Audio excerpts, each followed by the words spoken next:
17 killed as two train collides in Boirab.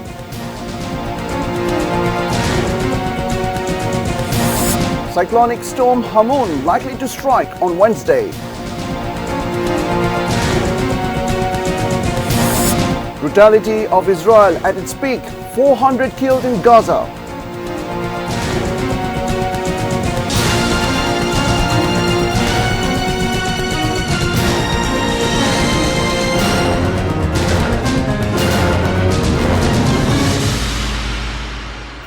Those were the headlines. This is ATN News. I'm Salim Kadir with English Bulletin. Good evening.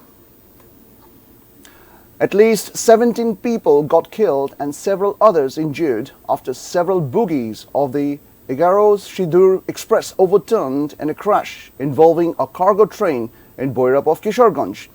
The incident took place at the outer area of the Boirab rail station at around 3:30 p.m. on Monday.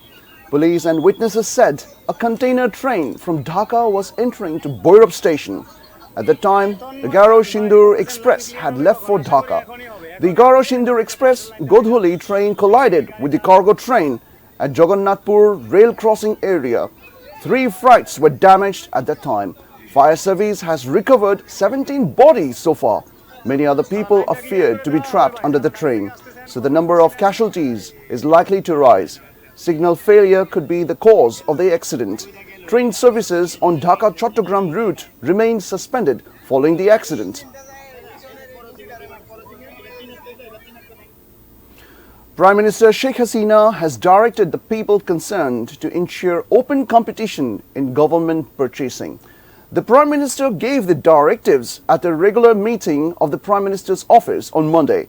Later, Cabinet Secretary Mohammad Mahbub Hussain briefed the journalists about the outcome of the meeting. He said draft of the Finance Company Act got the Cabinet's green light. Besides, the meeting chaired by the Prime Minister also fixed the 22 days holiday for 2024.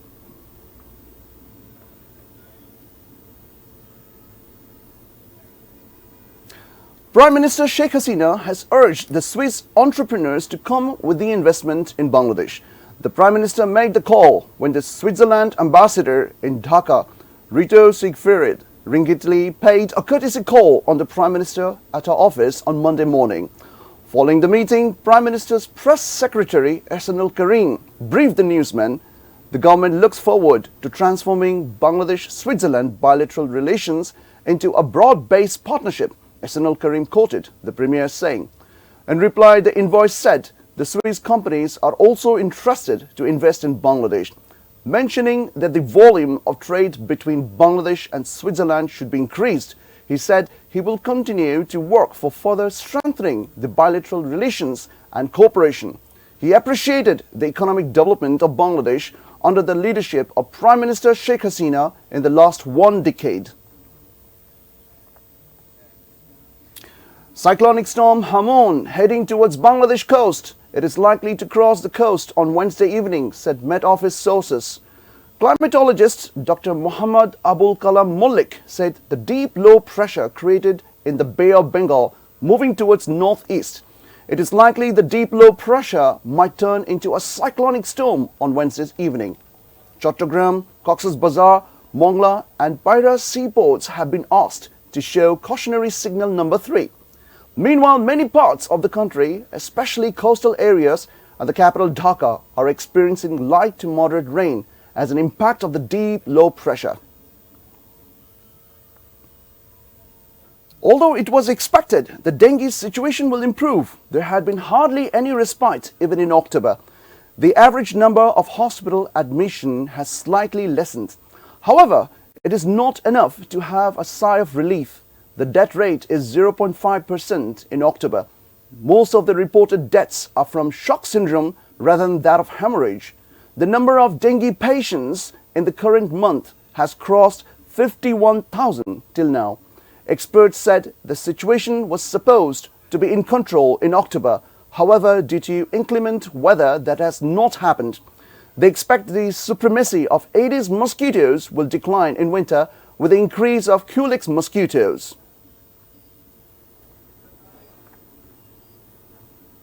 Bangladesh team will take part in the training session in Mumbai today, ahead of the much important match against South Africa on Tuesday.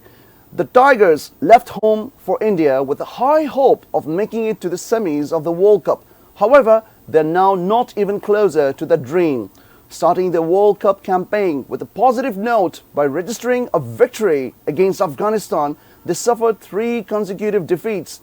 So they are now left with no other choice rather than winning all of their rest 5 matches to keep the hope alive for semi-final. With such statistics in mind, they will face South Africa, the main hurdle in the way. Positive thing for the Tigers is that the captain Shakib Al Hasan missed the match against India, took part in Sunday's training session. However, pace Taskin Ahmed is yet to recover from his shoulder pain.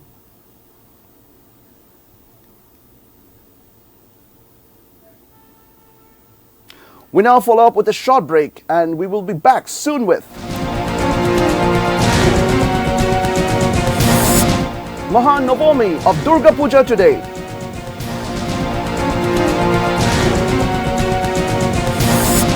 Presidential polls in Argentina move to runoff.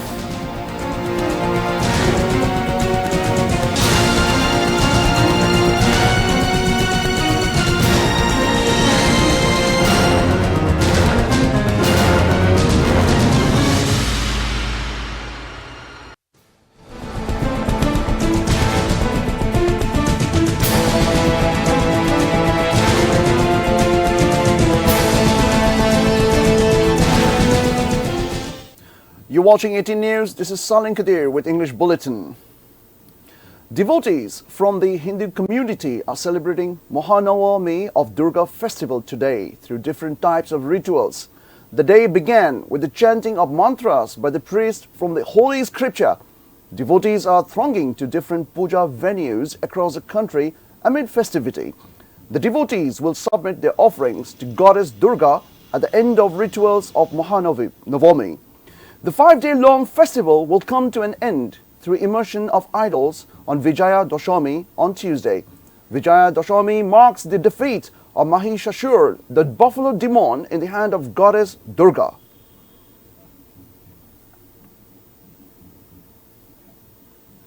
We now begin with news from around the world.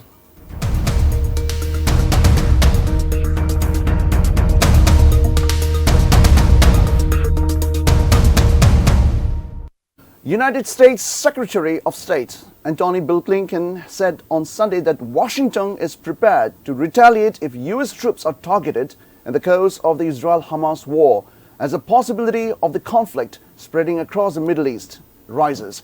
Blinken, who was speaking during an interview on NBC's Meet the Press, said he expects the war to escalate through involvement by proxies of Iran, adding that the administration of U.S.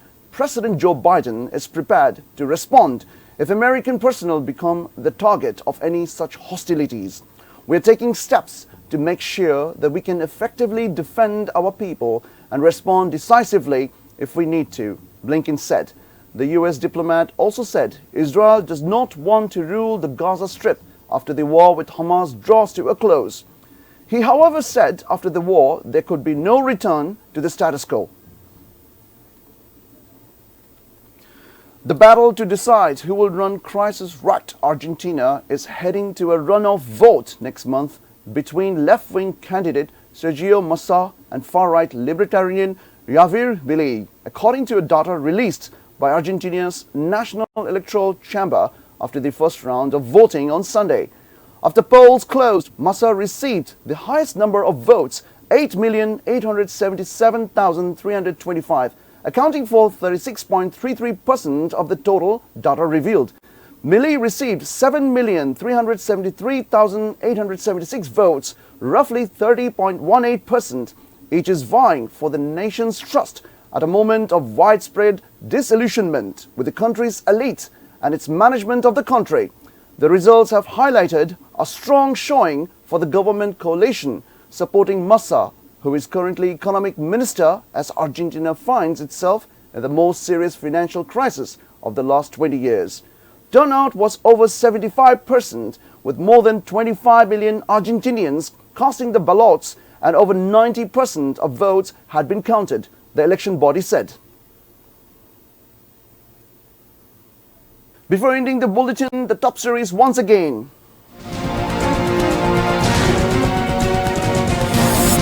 "17 killed as two train collides in Boirab."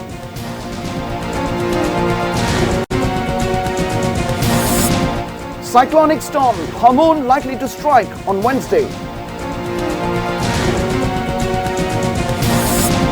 Brutality of Israel at its peak, 400 killed in Gaza. Mahanavami of Durga Puja today.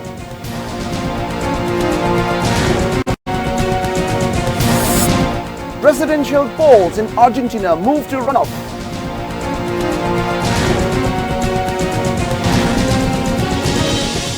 That's all from the newsroom for the moment. Thank you for being with us. Until then, see you soon.